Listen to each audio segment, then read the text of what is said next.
precisa ser desocupada para ser regularizada. O dia prometia ser tenso, e foi. Os moradores tentaram impedir a derrubada com uma barreira de fogo na frente do condomínio e com uma fila de carros na entrada. Depois teve confusão entre manifestantes e policiais. Os carros foram retirados do caminho. O batalhão de choque fez um cordão de isolamento. Os tratores entraram e derrubaram casas grandes. Os moradores correram para salvar o que podiam. Saíam com móveis e eletrodomésticos das casas. O GDF afirma que a ocupação é ilegal porque a área é pública e recente. Veja as fotos. A primeira é de julho do ano passado, terreno vazio. A segunda é de fevereiro deste ano. Nós estamos falando sério. Nós não vamos mais permitir casas em área pública nessa nova gestão. Nós estamos derrubando no mesmo critério, obras novas. Então, não invista o patrimônio que você juntou durante a sua vida toda numa área onde quem está te vendendo não é o dono. Em todo o DF, 555 construções já foram removidas este ano durante desocupações de áreas públicas e de parcelamento irregular. O secretário de Habitação explicou que Vicente Pires só será regularizado depois que as terras, que hoje são da União, forem repassadas para o DF. A gente tem um acordo de cooperação técnica com eles, que a gente está em breve concluindo essa passagem. Nossa expectativa é que em 15 dias isso seja concluído. A AGFIS informou que tem 500 milhões de reais para urbanização, asfalto e drenagem, mas os investimentos só podem ser feitos quando a área de Vicente Pires for regularizada. No começo do ano, uma grande operação de desocupação retirou barracos de uma área de preservação ambiental no Sol Nascente, lá em Ceilândia. Já na orla do Lago Paranoá, as construções irregulares continuam no mesmo lugar. O GDF disse que espera uma decisão final da Justiça para começar a derrubada. Em fevereiro, o GDF começou uma grande operação de retirada de invasões no setor Sol Nascente em Ceilândia. A desocupação foi concluída em março, com a remoção de mais de 400 barracos. Durante a derrubada, moradores entraram em confronto com a polícia. Colocaram fogo em pneus e fecharam o eixo monumental. Além da AGFIS e da CEOPS, o batalhão de choque, os bombeiros, o SLU e a SEB participaram da operação. As invasões ficavam numa área de preservação ambiental, destinada à construção de uma bacia de contenção de água pluvial. Com a retirada, o GDF pretende construir unidades de habitação, uma escola, uma quadra esportiva e uma unidade básica de saúde, além de fazer obras de pavimentação e urbanização no setor Sol Nascente. Já na orla do Lago Paranoá, a desocupação ainda não começou. A retirada das construções na área de proteção permanente estava prevista para maio e só foi liberada pela Justiça no fim do mês passado. Mas no começo dessa semana, a Associação de Amigos do Lago Paranoá pediu novas informações sobre o processo.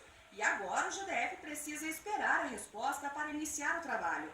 Por lei, as residências deveriam estar a pelo menos 30 metros de distância da margem. Sobre o uso, a ocupação e a desocupação das áreas públicas, eu converso agora com o advogado Ronald Alencar, que é da Comissão Imobiliária da OAB aqui do Distrito Federal. Muito bom dia. Muito obrigado pela sua presença.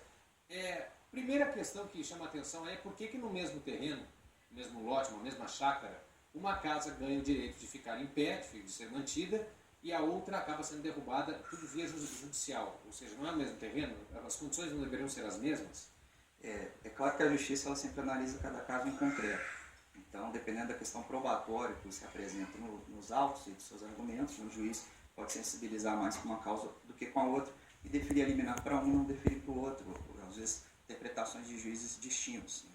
Agora, a principal questão é que a casa estando no mesmo terreno não quer dizer que você adquiriu ela da mesma maneira que o seu vizinho. Então, depende tudo do conceito como você está apresentando, né, de aquisição daquela posse ou daquela propriedade. Tem uma realidade muito comum aqui, que é uma, eu vou chamar até, me perdoem o termo, mas parece uma esquizofrenia jurídica sobre esse negócio. Os condomínios cresceram muito no DF. O que acontece? O GDF diz, e há muitos anos diz que a área é irregular, mas ela é irregular só do ponto de vista da legalização, porque na hora de cobrar IPTU ela é muito regular e está lá e tem que pagar. Isso não é um contrassenso também? É uma contradição, a gente vê muito isso aqui no DF, também não compreende por que o governo está cobrando IPTU, ele cobra com base no artigo 34 do Código Tributário Nacional, né, que diz que o proprietário ou o possuidor da coisa com o o ânimos de domínio definitivo, ele deve ser cobrado, ele é contribuinte do IPTU. Porém, o governo tinha que dar a contrapartida, quer dizer, da infraestrutura, da luz, da água, da pavimentação, e ele não faz. Inclusive, esses condomínios regulares, eles têm que, assim, fazer por conta própria, né? Do próprio Exato, bolso. né? Então, é uma contradição cobrar IPTU e não deixar você usufruir do imóvel, né? Porque Isso aí duas- é realmente questionável. Em um aspecto você é o dono do imóvel e no outro aspecto aquele imóvel não existe, não deveria existir. Então, como é que se combina isso? Judicialmente já tem algum tipo de demanda que o senhor tenha conhecimento que tenha tentado resolver essa polêmica?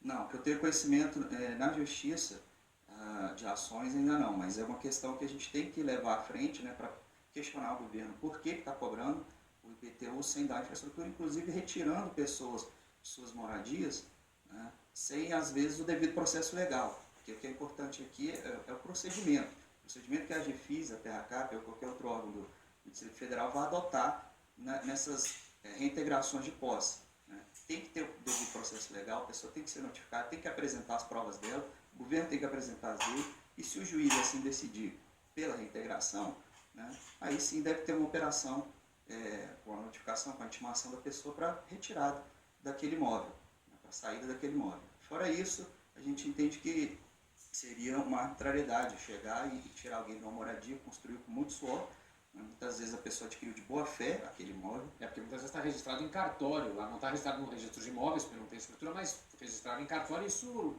acaba sendo, a pessoa acaba sendo ludibriada. Exato. Geralmente esses terrenos eles vieram de áreas rurais, né, que hoje com a conurbação na cidade, né, o aumento, o inchaço da cidade, se tornaram urbanas e as pessoas adquiriram muitas vezes de boa fé. Claro que você tem que ver cada caso concreto. Existe o invasor, mas existe o adquirente de boa fé que pagou pela compra, fez um contrato de compra e venda com pessoa que era legitimada. Muitas vezes a área não foi desapropriada, né? A própria TerraCap reconhece em alguns documentos que algumas áreas não foram desapropriadas e causa uma insegurança jurídica. Depois de alguns anos, a pessoa está lá há 20, 15 anos e de repente ela tem um imóvel turbado, né, por conta do entendimento ali da nova administração. Então a gente tem que ter muito cuidado, muita cautela na análise desses processos para fazer a justiça.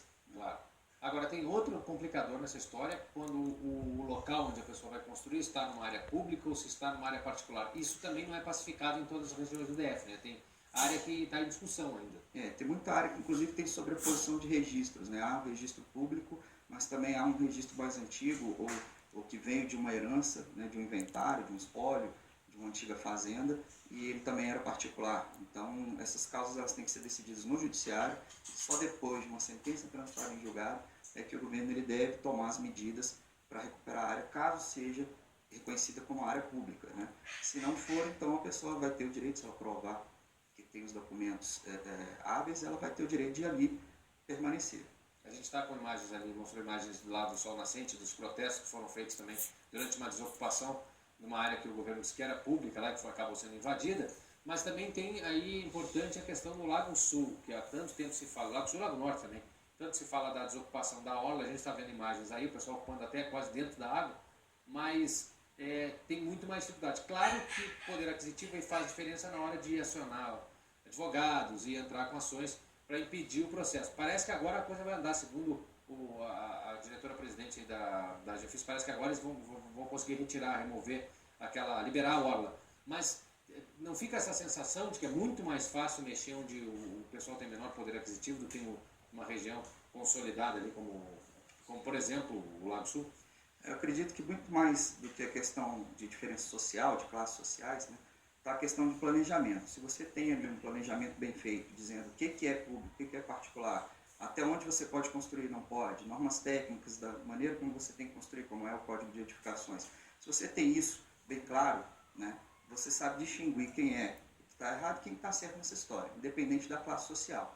Então, o que está faltando talvez no caso da Orla, do Lago Sul, do Lago Norte, e é a reivindicação da associação, né, me parece ser muito mais essa, do governo apresentar um projeto claro, né, bem delimitado, né, do que não pode ser construído, onde não pode ser construído, porque a questão ambiental realmente é relevante. Claro. A gente tem que respeitar o meio ambiente, né, tem que preservar, não pode ser conivente com invasões ou com algo que vai contra a lei. Perfeito. Eu agradeço muito os seus esclarecimentos aqui no Bom Dia. E a gente vai, claro, continuar acompanhando esse caso que é tão polêmico e que está dando tanta confusão DF afora. Obrigado, bom dia para o senhor. Eu que agradeço a oportunidade, em nome da OAB, um bom dia a todos. Até a próxima. A polícia prendeu 2 homens.